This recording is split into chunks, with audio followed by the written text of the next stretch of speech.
Healing the child within. What Carl Jung would tell you today. Through his most powerful concepts, you're not broken, you're not too much, and you're not too late. What you are is someone who survived things you were never meant to carry, alone. Maybe you've been walking around with a quiet ache in your chest, the kind that doesn't scream but lingers, a tension in your shoulders, a sadness in your eyes, a voice in your head that keeps asking, "What's wrong with me?" But the truth is, nothing's wrong with you. Something happened to you, and a long time ago you stopped being a child and became your own protector. You learned to shut down, to stay quiet, to overachieve, to please, to vanish, to survive.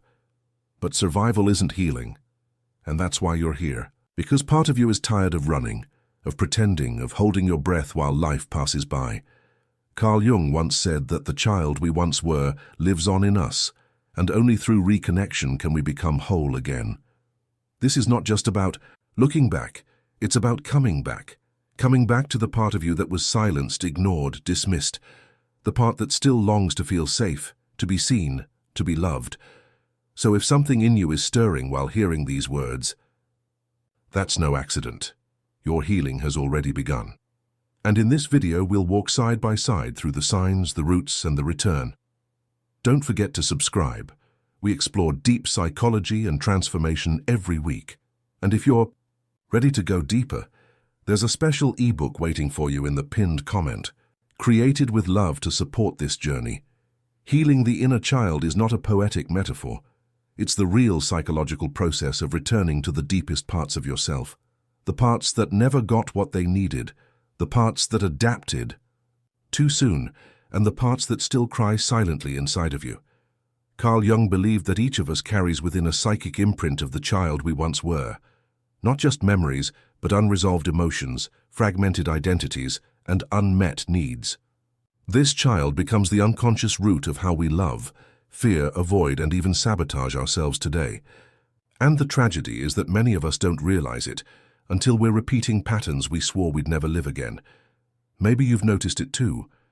In relationships that feel like old wounds, in anxieties that seem irrational, in the way you overextend yourself just to feel worthy. That's not a personality flaw, it's a scar from the moment you learned to be strong instead of safe, from the day you felt responsible for someone else's emotions, from the nights you cried quietly because nobody saw the weight you carried. And Jung taught us that these scars are not meant to be erased, but integrated, because the child within you isn't asking for perfection, she's asking to be welcomed back home. This video isn't just about identifying pain, it's about reclaiming the power you lost when you disconnected from yourself. We're going to explore what this inner child really is, how it shows up in your adult life, and most importantly, how to reconnect step by step. Because you can't fully love others or yourself until you meet the one inside who was left behind. She's still waiting, and she's not angry, she's just scared and tired. But with the right awareness, the right steps, and the right compassion, you can show her that healing is not only possible, it's already unfolding. Now let's begin this journey with the first powerful truth Jung revealed about the wounded child within, and how it holds the key to your emotional freedom. The biggest mistake we make is believing the inner child is something we've outgrown, that somehow as time passed, she disappeared. But the truth is, she didn't leave. She learned to hide. Carl Jung explained that what we repress does not vanish, it becomes shadow. The child within you, the one who was once vibrant, spontaneous, tender, and trusting, has not been destroyed by time or trauma. She has simply adapted to survive. And survival often means silence. You see, when we were young, we weren't equipped to process emotional pain. We didn't have the language, the support, or the tools, so we did what all children do. We internalized it. If love was withheld, we believed we were unlovable. If our feelings were dismissed, we believed we were too much. If we were abandoned, we believed we weren't worth staying for. Those beliefs didn't fade as we grew.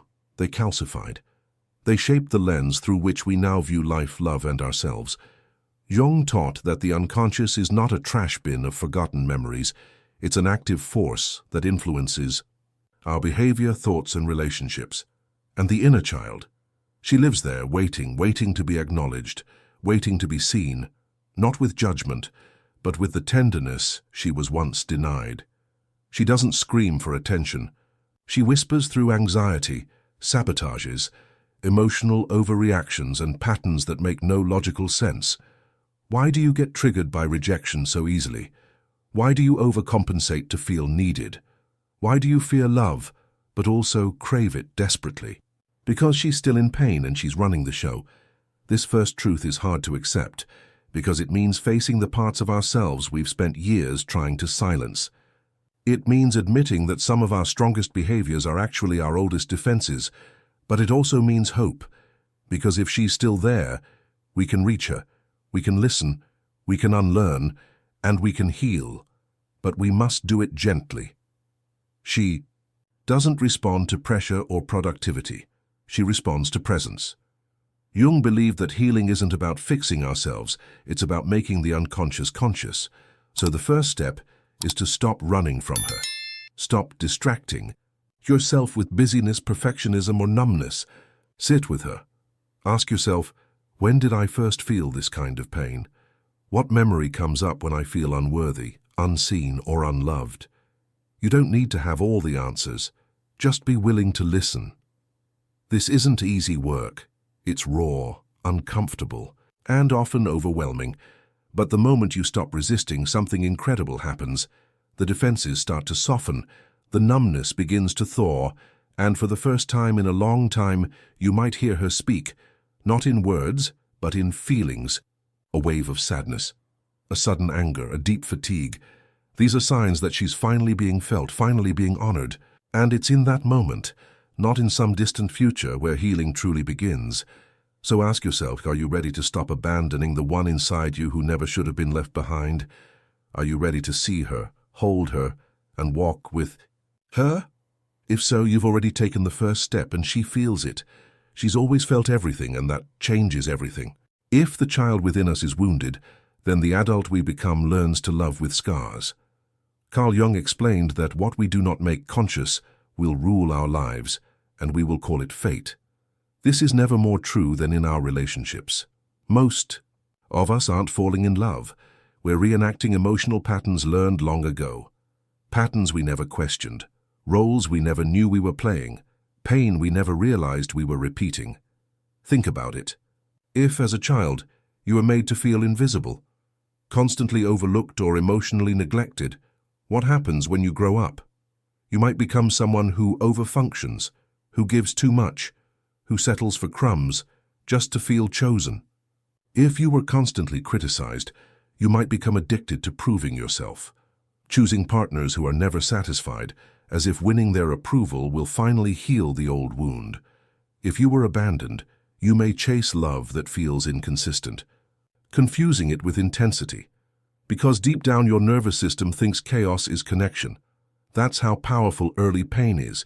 It teaches you what love is, even if it was never love at all. Jung's work on the shadow makes this clearer. He believed that we all carry parts of ourselves we have disowned, rejected, or buried, especially our vulnerability. And because we fear being hurt again, we unconsciously build masks. The strong one, the funny one, the perfect one, the caretaker. We perform these roles not because we are fake, but because we are afraid of being real. Because being real once meant getting hurt. But love requires authenticity. And that's where things fall apart. We crave connection, yet fear exposure. We long for intimacy, yet avoid vulnerability. We want someone to love us, but don't fully believe we're worthy. And so we attract people who mirror our inner conflict. Partners who feel like home, but that home was never safe to begin with. We fall into relationships that replay our pain, not because we're broken, but because the psyche is trying to resolve an old story. It's trying to finish a chapter we never got to complete. The problem is, we keep writing the same lines, and this cycle continues until we choose something radically different. Awareness. Awareness is the moment we pause and say, wait, this isn't just about them. This is about what's been living inside me all along. That pause is everything. Jung believed that true healing begins with inner observation, not judgment, not analysis, but honest awareness.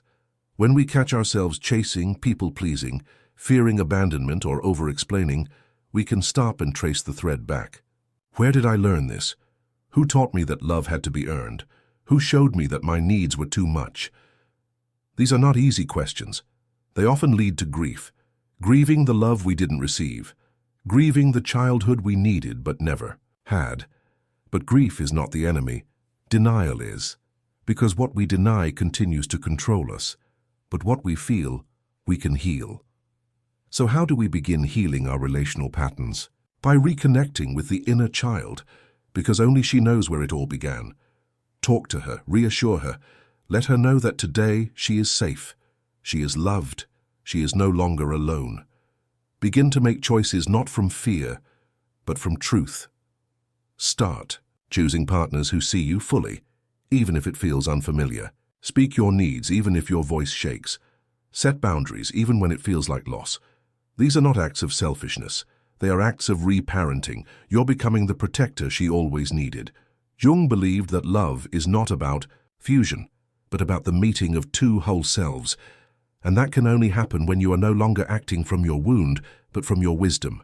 You deserve relationships that don't require you to shrink. You deserve connection that doesn't mimic your childhood pain. But to receive that, you must first stop betraying yourself to be loved. The work is slow, it will feel uncomfortable. You will be tempted to go back to what is familiar, even if it hurts. But every time you choose differently, every time you stay instead of run or walk away instead of chase, you are rewriting the story. Not just for yourself, but for the child inside who waited so long to be chosen. And that child, she's watching, she's hoping, she's healing. With every brave choice you make, there is a moment, often quiet, unnoticed, when you stop asking why they didn't love you and start wondering why you kept trying to earn it.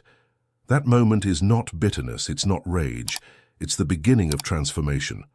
Carl Jung believed that healing does not come from fixing ourselves, but from integrating the parts we've long abandoned. He called it individuation, a sacred return to wholeness, not perfection, not becoming someone new, but remembering who we were before the world taught us to hide. The journey from wound to wisdom is not a straight line. It's more like a spiral. You will revisit the same lessons, the same triggers, the same patterns, but each time with more clarity, each time from a higher level of consciousness. The mistake most people make is thinking that healing means the pain disappears. But Jung reminds us that the goal is not to eliminate suffering, but to give it meaning, to see the purpose in our pain, to understand what it tried to teach us, and most importantly, to choose differently because of it. Let's be honest. Growth is lonely at first, because as you begin to heal, you outgrow many things. Conversations that once felt stimulating now feel shallow. People you once chased now feel draining. Places that used to comfort you now feel small. This is not a loss, it's a realignment.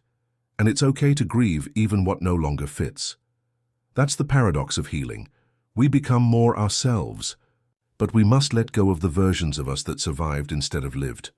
One of the most powerful things Jung taught was that we don't just suffer, we adapt. And sometimes those adaptations become our prison, like the one who became a perfectionist to gain approval, or the one who never says no, afraid to be abandoned, or the one who stays strong because being vulnerable once led to pain. These traits, once protective, now block the very connection we crave. And so we begin the brave work of peeling them back, gently, compassionately, until we find the truth underneath. That truth is often tender. It's a version of us that never got to speak, never got to cry, never got to be loved for simply existing. When you meet that part of yourself with kindness instead of shame, you unlock a kind of freedom most people never taste. Suddenly, you no longer need to prove your worth. You no longer need to convince anyone to stay. You stop chasing validation and begin creating peace. You stop begging for love and start becoming it. You begin to ask better questions, not why wasn't I enough, but why did I believe I had to prove myself? Not how do I make them love me, but what part of me is still trying to repeat an old story? This shift from blame to inquiry is where transformation happens, because you stop fighting the past and begin mining it for wisdom. Jung believed that what we resist persists, So instead of running from our shadow, we turn to face it. We realize that our anxiety, our control, our avoidance, all of it, are just messengers.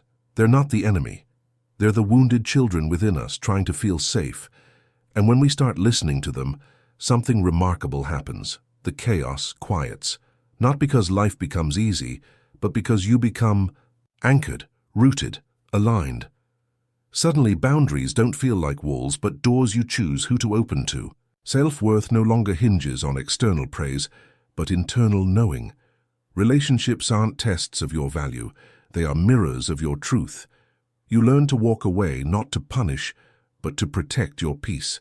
You learn to speak up, not to control, but to honor yourself. This is the quiet power of healed people.